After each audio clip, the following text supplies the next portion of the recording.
May I request Honorable Chancellor Dr. D.Y. Patil Vidyapith Pimpri Pune to kindly felicitate Dr. Tony Nader, head of the Global Transcendental Meditation Organization and President, Maharishi International University, USA.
I have a great pleasure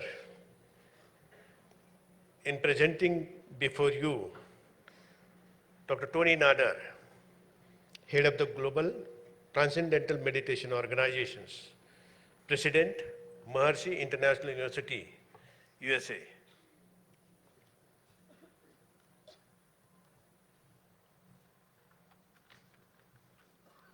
We take immense pride to honor Dr. Tony Nader, an eminent physician, neuroscientist, and Vedic scholar whose vision and contributions span the domains of science, health, and consciousness.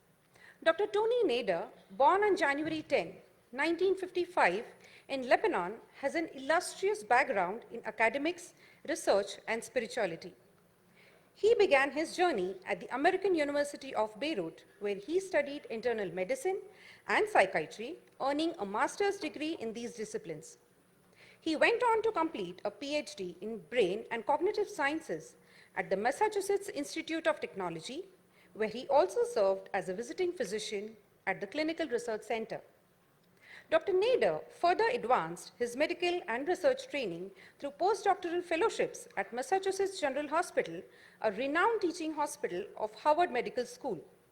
His groundbreaking research has explored the interplay of diet, neurotransmitters, and consciousness, offering transformative insights into human physiology and health. A devoted advocate for holistic well-being, Dr. Nader has bridged ancient wisdom and modern science. Under Maharishi's guidance, his pioneering investigations into Ayurvedic therapies have illuminated the protective effects of traditional herbal preparations and rasayana, demonstrating their capacity to mitigate cellular and tissue damage.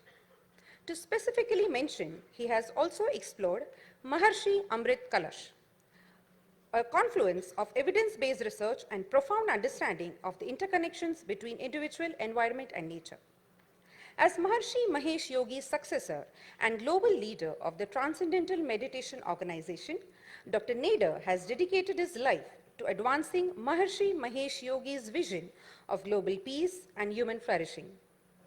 Guiding TM programs in over 100 countries, he has inspired individuals and communities to harness the transformative power of consciousness to alleviate suffering, foster harmony, and build resilient societies. Dr. Nader's profound contributions to science and philosophy include his groundbreaking theory that unites mind, matter, and consciousness. His seminal paper, Consciousness is All There Is, a mathematical approach with applications, and other works highlight his commitment to unraveling the mysteries of existence with their practical applications in daily life. His publications, which include Human Physiology, Expression of Veda and Vedic Literature, Ramayana in Human Physiology, Consciousness is Primary, Illuminating the Leading Edge of Knowledge, and One Unbounded Ocean of Consciousness, showcase the magnificent blending of Vedic knowledge, consciousness, and modern medical science. Dr. Nader pioneered the initial research on Maharishi Vedic Vibration Technology, MVVT, a method designed to activate the body's inner intelligence and restore its natural functioning through the application of Vedic sounds. His studies conducted in Berlin, Paris, and Valkenburg evaluated the impact of a single MVVT session on individuals suffering from conditions such as arthritis, asthma, and gastrointestinal disorders. Numerous scientific studies conducted by Dr. Nader with his colleagues and independent researchers have unequivocally demonstrated the impact of consciousness on mind, body, and environment. These studies also highlight the role of consciousness in alleviating disease and suffering, as well as its influence on resolving societal conflicts. Recognizing his extraordinary accomplishments in neuroscience, his innovative integration of Vedic knowledge, and his unwavering dedication to global well-being, Dr. Neuroscience, discovery of dietary strategies for cognitive health, exploration of consciousness related to human physiology, environment.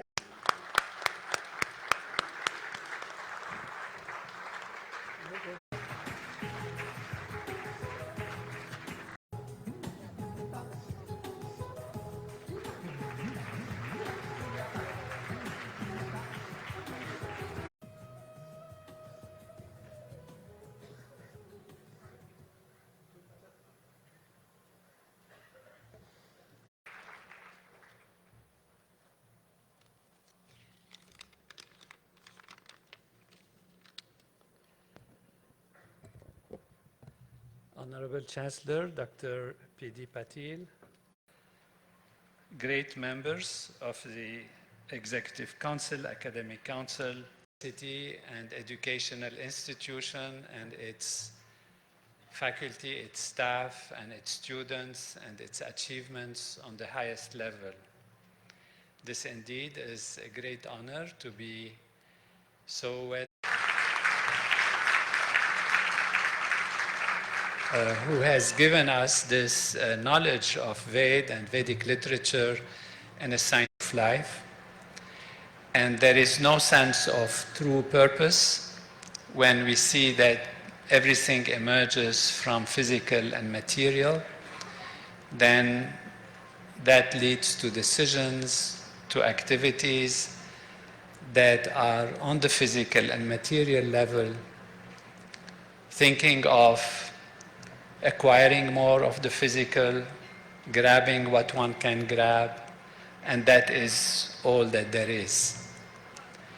What the Vedic tradition, what this great land of the Veda, Veda Bhumi Bharat, Deva Bhumi Bharat, offers to the world at this juncture of humanity is that consciousness is primary. That consciousness is the essence, is the source, Atma, pure being, emerges into all the layers of material expressions and physical expressions, and the whole purpose of life is truly in the expansion of consciousness. As consciousness expands, there is greater fulfillment, greater understanding, and greater unity, because we all realize when our awareness has expanded and our consciousness has grown, that we are all the same ocean of being, the same Atma, manifesting in different levels. So that's what we can call unity consciousness, a state in which the human being knows and acknowledges that they are the ocean of consciousness, not only the waves on the surface. And that is the true reality expressed in the essence of Veda, as culminated in Vedanta, and particularly Advaita Vedanta. And that puts life on a different platform. Life is then lived on the level of what makes consciousness better. What makes consciousness better is all the aspects that consciousness is, which includes then physical and material and daily living and relations, etc. So consciousness is not limited just to the mind, it's not limited just to the intellect, or the sense of self. It truly is the ocean, a field of being that then manifests on the surface level. And we can improve consciousness from the field of consciousness itself through the techniques of yoga and meditation, transcending, going beyond the surface, and experiencing that we truly are the Atma, the self of everything and everyone, and then live in accordance with the whole field of creation. So having done the research under Maharishi's guidance on the different Ayurvedic techniques and Ayurvedic approaches from a physical perspective and showing how these influence and balance the human physiology so that the mind is better, the intellect is better, appreciation of life is greater, unity grows as we see that we are one with not only our humans, but also with the universe as a whole, with the environment, with all that is happening in nature, all the qualities of what is expressed in so many different ways, then life becomes fulfilling and takes a purpose. So having done this research from this perspective, it was my honor and joy and fortune to work on establishing in a scientific way how is it that consciousness can appear as physicality and materiality. So bridging the gap between that which is non-physical, non-material, and that is consciousness as a primary ocean of being, and how it actually is possible to see it manifest on a surface level as different individuals, different materials, different aspects of life and living, different objects on the surface. And so this is really a contribution from Maharishi to the world that consciousness is primary, consciousness is the source of proper action and behavior, and that the dynamics of consciousness are expressed in Veda and the Vedic literature. So Veda and the Vedic literature is no more seen or is now discovered and known that it is not just some composition, some philosophy or some belief system. It's actually the expression of how consciousness reverberates and creates the field of reality on the surface. Veda is law, is the law of nature. And Veda is all that there is in terms of how the dynamics of consciousness manifest on a vibratory level and appears on the surface level as all kinds of surface manifestation. So from an ocean that is quiet, that reverberates, those reverberations are the Veda. The Veda then collapses into physical, material aspects that we see on the surface as different entities. But the essence is one reality, the Atma reverberating. And so if we use the Vedic sounds, the chanting of the Veda, we also enliven how the unmanifest starts to manifest, how it becomes physical. And so we have, therefore, in yoga and samadhi, in the transcendent, going beyond and reaching the ocean of being, all that is necessary, and then having in yajna or in Vedic chanting or in Vedic thoughts and Vedic reverberations, we have the mechanisms that nourish the way the unmanifest becomes manifest. So this is the bridge between ultimate reality, which is non-material, and how it becomes material. And then on all these levels we can act. And it's so beautiful that we have this great university, DPY Patel Vidyapit, Patil the Vidyapit, and how it has integrated all the approaches from different levels. And this is what we do in our university, in Maharishi International University, which is a consciousness-based institution, to actually use all the approaches, but with the purpose of developing a full individual, with the purpose of developing enlightenment.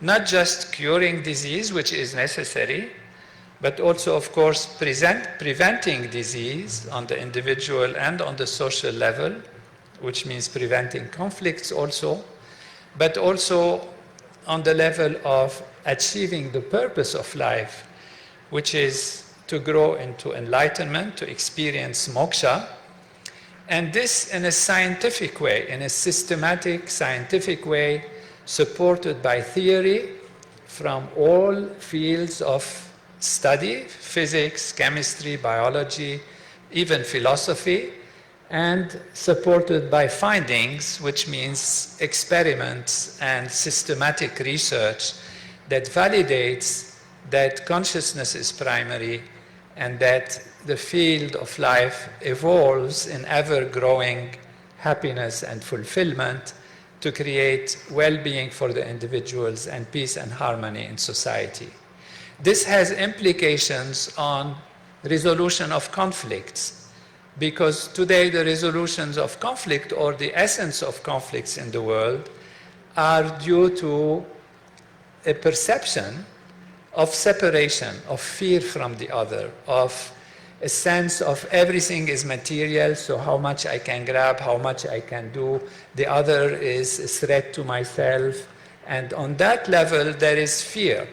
And even today, we have artificial intelligence coming. How is it going to be guided? Is it going to be guided to create peace and harmony in society? Or is it going to be weaponized and become a weapon to fight with the other and to destroy the other? How is genetic engineering going to be used? How is the environment going to be used? These are the big problems that we face in the world today. And the solution is not going to be in a paradigm that supports physicality and materiality. It is definitely in a paradigm that supports and acknowledges consciousness, which is a spiritual aspect of our reality. And that is not just because it works better, but because it is the truth of life. And this is the beauty and the grand contribution of India, Bharat, in bringing this value to all traditions, to all cultures, to all belief systems. That means in a scientific way to create harmony and well-being and balance in society. We have done hundreds of research studies on how a group of people that practice transcendental meditation can change the behavior in society. 118 different scientific research studies have proven unequivocally that when a group of people transcend and experience their own self, Atma, together, they change the atmosphere, they change the reality, the collective consciousness of society, and lead to reduction in conflict, reduction in accidents of the roads, reduction in hospital admission, reduction in infant mortality, and all positive factors, even in terms of greater prosperity, improvement in economic indicators that show that when you transcend, when you go to the self, when you go to yoga, establish yourself in yoga, yogasta kuru karmani, being established in yoga, then you act, you can also influence society and create a situation of health and happiness and well-being in the whole society. So it's my great joy again my great honor to receive this acknowledgement and my gratitude to all of you, and certainly to the Chancellor, Vice Chancellor, and all the academic leaders of this great university. Namaste.